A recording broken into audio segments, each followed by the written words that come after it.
E aí, gente, tudo bem com vocês? Eu me chamo Felipe, sou aluno de medicina da UEPA e esse vídeo eu preparei para quem não estudou ou quem acha que não estudou ciências da natureza o suficiente para a prova do Enem. Eu vou resolver aqui nesse vídeo com vocês 3 questões da prova de natureza do ano passado, uma de física, uma de química e uma de biologia, utilizando somente as informações contidas na questão conhecimento de mundo e raciocínio lógico, mas de uma forma bem simples. O intuito desse vídeo é mostrar para você que não estudou natureza da maneira que você gostaria, que tem muitas questões que a gente pode ter até um pouco de medo de resolver, porque elas parecem muito complicadas, mas você consegue ter uma saída para elas e acertar essas questões utilizando a lógica e conhecimento de mundo. Eu gostaria muito que você prestasse atenção na resolução das questões, mas não pelas questões em si. O foco aqui não é te ensinar a resolver essas questões em específico, mas presta atenção na maneira que os raciocínios são utilizados para que você possa aplicar essas formas diferentes de pensar em cima de uma questão em outras questões que vão aparecer na tua prova desse ano. Eu só te peço que você assista esse vídeo até o final para que você possa pegar todas as dicas de uma maneira completa. Nossa, e essa daqui eu fui muito otário. Lembrando que eu posso me chamar de otário, você não pode me chamar de otário e eu não posso te chamar de otário, tá? Mas eu fui muito otário nessa questão porque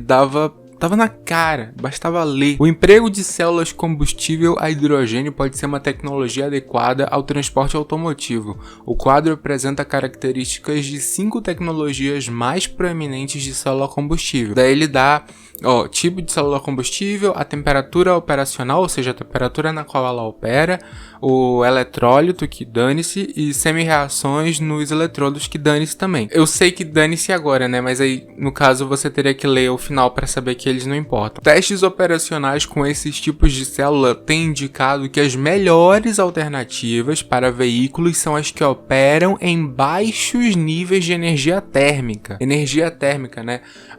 Tem a ver com temperatura. Quanto maior a temperatura, maior essa energia. Quanto menor a temperatura, menor essa energia. É uma coisa bem lógica. E as melhores são as que operam em baixo nível de energia térmica, ou seja, as que operam nas menores temperaturas. E aí continua. São formadas por membranas de eletrólitos poliméricos e ocorrem em meio ácido. A pergunta da questão: a tecnologia testada mais adequada para o emprego em veículos automotivos é a célula de combustível, e aí ele dá as opções. Qual vai ser adequada? A que for melhor. Qual é que vai ser a melhor? A que opera em menor nível de energia térmica, né? E o que é operar em menor nível de energia térmica? Operar em temperaturas mais baixas. Qual é o tipo de célula combustível que opera nas menores temperaturas de acordo com o quadro? Olha, a primeira ali, a FC, 90 a 100. A segunda, 600 a 1000 graus Celsius, porque está escrito lá graus Celsius. A PAM, entre 60 e 100, a outra entre 175 e 200, a outra entre 600 e 1000. Ou seja, a PAM opera em menor temperatura, porque ela está de 60 a 100 graus Celsius. Logo, é a nossa alternativa correta. Eu errei lá justamente pelo mesmo motivo que você erraria por eu não estudei isso, eu tô com medo, olha essa questão, eu vou ter que fazer semi-reação, vou ter que cortar, balancear. Não precisava de nada disso. Era só ler. E aí você acertava. Uma indicação rápida, estamos na reta final, falta pouco tempo para o Enem 2022. Eu sei que assim como muitos de vocês têm dificuldades na prova de natureza, você também pode ter dificuldades na prova de redação do Enem. E redação é uma prova tão importante do Enem porque ela não é corrigida pelo TRI. É a única prova do Enem que pode te dar 960, 980, 1000 pontos se você tirar a nota máxima em todas as competências, diferente de você acertar todas as questões de linguagens, por exemplo. E uma coisa muito bacana da redação, diferente das outras matérias, principalmente ciências da natureza, é que você consegue estudar redação num tempo mais curto. Inclusive tem uma ótima coisa para o Enem, que é que você pode usar modelos prontos de redação. Você aprende um modelo de redação pré-pronto com tudo que você precisa colocar no teu texto para tirar as notas altas nas competências, e você só precisa acrescentar algumas coisas para relacionar aquilo com o tema do ano. E pensando nisso, meu amigo Will João aqui do YouTube criou um curso online no qual ele te dá mais de 10 modelos prontos de redação para você escolher, e não só isso, ele te dá todas as informações em aulas super dinâmicas para você aprender a encaixar qualquer tema nesses modelos prontos. Então, se você quiser conhecer esse curso que tá muito bacana, inclusive tá todo com a estética de Netflix, tá bem bacana de você assistir, clica no primeiro link aqui da descrição. A nota de redação pode salvar a tua média final e te permitir entrar naquele curso que você nem achou que ia conseguir entrar esse ano. Vamos começar com essa daqui que eu não sei nem de que matéria é, mas é sobre tratamento da água, né? Tratamento de esgoto, na real. Ela fala assim: a imagem apresenta as etapas do funcionamento de uma estação individual para tratamento do esgoto residencial. E ele dá todo o esquema, né? Desde a caixa de gordura e vai mostrando na sequência 1, 2, 3, 4 até chegar no 6, que é na cisterna, e vai dizendo o que acontece em cada uma dessas coisas. É importante você prestar atenção para fazer uma boa leitura das imagens, do que elas estão, né, tratando, para você conseguir resolver a questão. Daí a pergunta é a seguinte: em qual etapa decanta-se o lodo a ser separado do esgoto residencial? Daí você tem que saber o que é decantação. Se você não sabia até hoje, eu vou te ensinar agora. Decantar, o que acontece? Você tem ali, digamos, você pegou ali um copo com água, e aí você jogou areia dentro desse copo, uma colher de sopa de areia. Se você mexer bastante, vai ficar aqueles grãozinhos de areia todos, né, ali flutuando em cima da água. Mas se você deixar esse copo parado na mesa sem mexer, depois de um determinado tempo, esses grãozinhos de areia vão todos lá pro fundo, vão ficar acumulados ali no fundo do copo. Então, decantação, o conceito de uma forma imagética é basicamente isso. Você não está satisfeito? Vou mostrar uma imagem para você entender. Isso daí é uma decantação. Tendo isso em mente, como é que a gente consegue saber em que etapa que isso vai acontecer? Lembra que eu falei que a areia vai se acumular lá no finalzinho do copo se você deixar o copo parado em cima de uma mesa, sem mexer? Então, para que ocorra essa decantação, precisa desse momento de repouso desse líquido cheio desses pozinhos, dessas impurezas, para que elas consigam descer, né, com a força da gravidade e ir lá para o fundo do recipiente. Então, vamos ler as etapas para a gente ver onde é que isso acontece. Então, o que a caixa de gordura faz? O 1, né? Ela retém os detritos da pia e da cozinha, liberando a água quase isenta de gordura. Então, na caixa de gordura você vai ter ali o acúmulo da gordura. Ele não está falando nada de lodo. Lembra que a pergunta foi onde é que decanta-se o lodo. Aí passa para a caixa de passagem.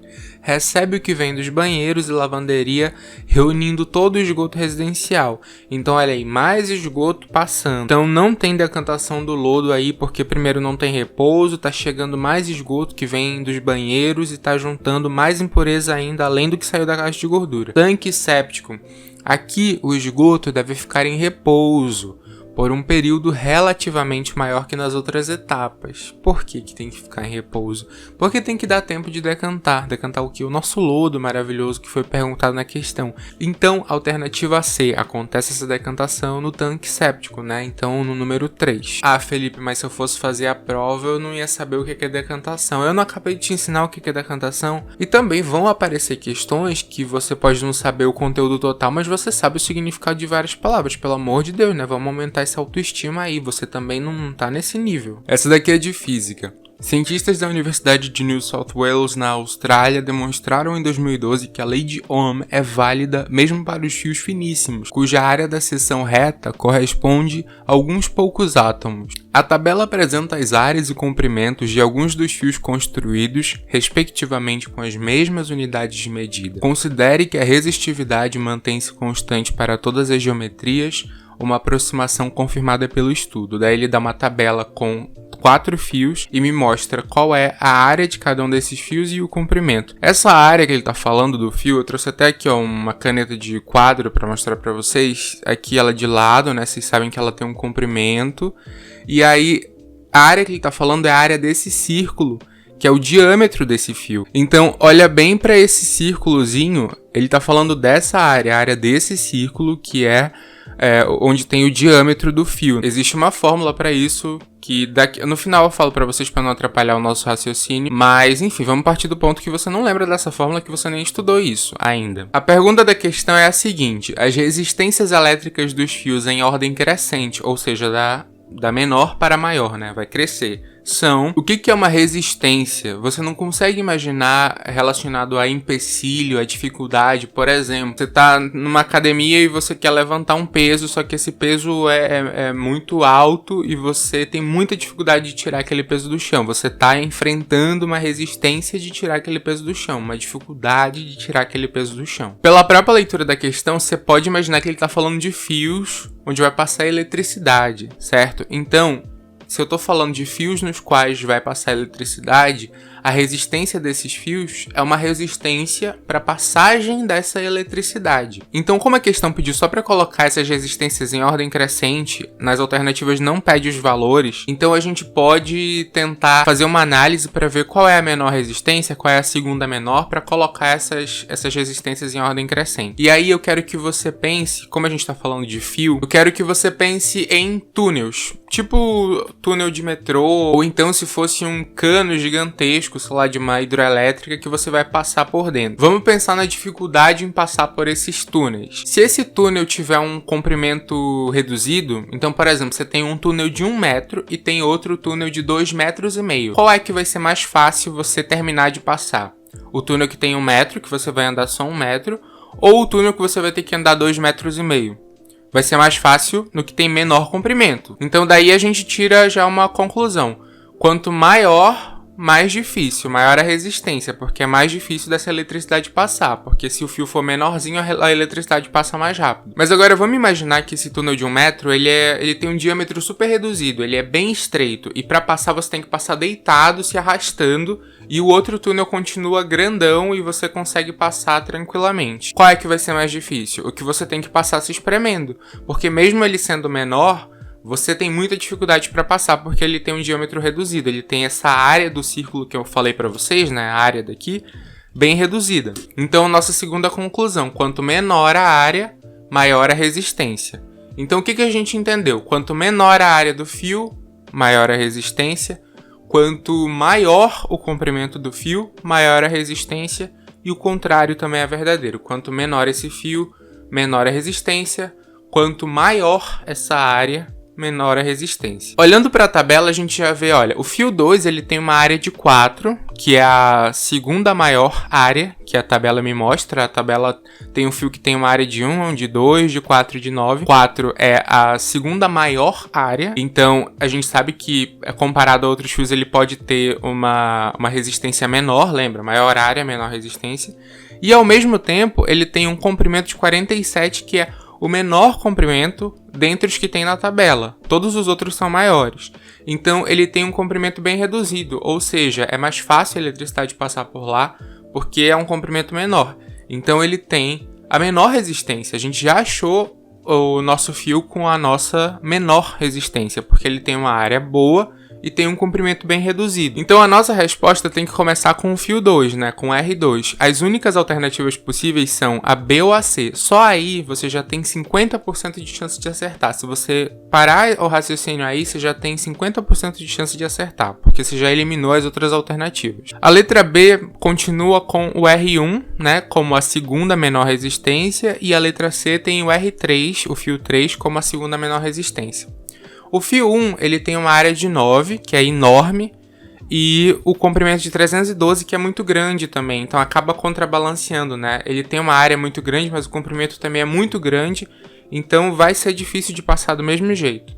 O fio 3, ele tem uma área de 2, que é bem pequenininha, mas ele tem um comprimento de 54, que é bem mais tranquilo da eletricidade passar, porque é menor. Mas para a gente fazer uma análise melhor, mesmo sem saber a fórmula, a gente pode pensar assim. Tá, digamos que eu quisesse comparar o fio 1 com o fio 3. Tanto a área quanto o comprimento do fio 3 são menores do que as do fio 1. Então vamos tentar fazer uma relação. O fio 3 tem uma área de 2 e o fio 1 tem uma área de 9. Quantas vezes eu tive que multiplicar a área do fio 3 para chegar no fio 1? Então, vamos pensar. 2 vezes 1 dá 2, 2 vezes 2, 4, 2 vezes 3, 6, 2 vezes 4, 8, 2 vezes 4,5 dá 9.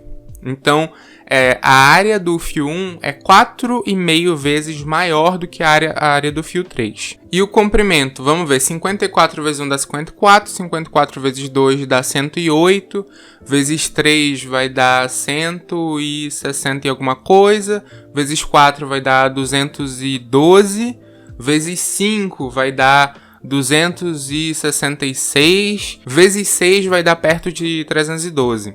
Ou seja, o comprimento do fio 1, ele é 6 vezes maior, praticamente 6 vezes maior do que o comprimento do fio 3. Ou seja, por mais que a área do fio 1 seja bem grandona, o comprimento dele ainda é bem maior do que o comprimento do fio 3. Então, quem tem a menor resistência entre os dois vai acabar sendo o fio 3. E isso nos leva para a alternativa C, que é a alternativa correta da questão. Inclusive, eu acho que todas as questões desse vídeo, a alternativa correta foi a C, mas foi só coincidência. Eu sei que essa segunda parte da questão pode ter ficado um pouco confusa, mas o negócio aqui do vídeo é mostrar para você de que forma você pode raciocinar sem ter o necessário, sabe? Porque se você soubesse, existe uma fórmula que é para calcular a resistência de um fio que leva em consideração a área e o comprimento. Essa fórmula vai ser a resistência vai ser igual à resistividade do fio que multiplica o comprimento do fio dividido pela área. Como a questão fez questão de dizer que a resistividade dos fios é a mesma, você só precisaria dividir o comprimento pela área para achar essas resistências, e aí você saberia o valor de todas. Mas, de novo, a gente tentou fazer um raciocínio para quando você não tem essas informações. Então, só o primeiro, que foi um raciocínio bem mais fácil, já te excluiria várias alternativas e te daria 50% de chance de acertar. O resto você teria que ir um pouco mais além, mas mesmo assim ainda dava para tentar entender sem ter todo aquele conhecimento. É isso, gente. Eu espero que vocês tenham gostado. Se você chegou nesse momento do vídeo, comenta aqui embaixo. Eu cheguei no final do vídeo para eu saber que você assistiu até o final. Dá uma olhada lá nos modelos de redação que você vai gostar bastante. Vejo vocês no próximo e tchau!